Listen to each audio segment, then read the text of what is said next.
Íme a bor. Most bontom ki, lehet nem a zárva, most nyílik ki. Minden jól megy.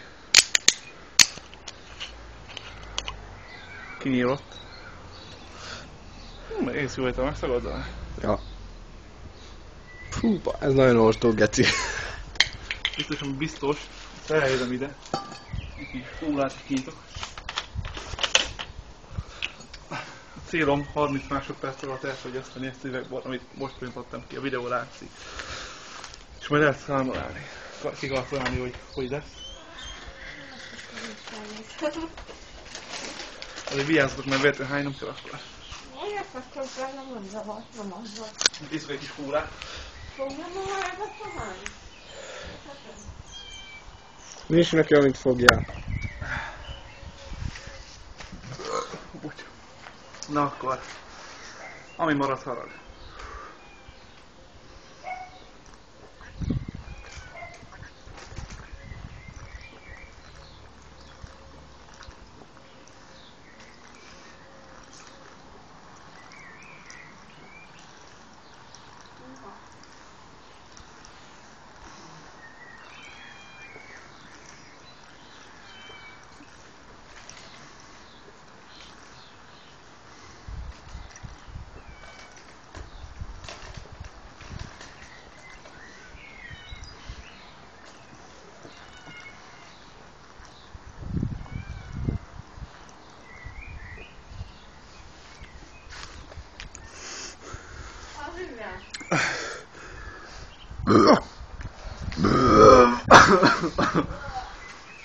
Nem lesz ányás, de... Hát volt.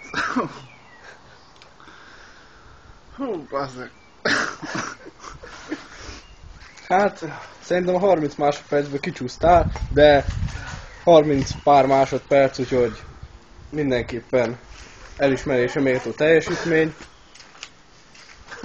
Még egy 2-3 percig maradjuk kint a friss levegő, hogy ne a konyhát hányjad össze. Nem fogom. Ott van egy végban. Miért hánynád össze a konyhát? Más is hívott már egy üvegbosfúzóra.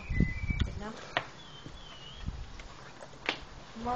És most a gyomorba készül az instant boros kóla. Ja, kiadagolom kint rá, hogy ez összekevert felrágom egy kicsit így.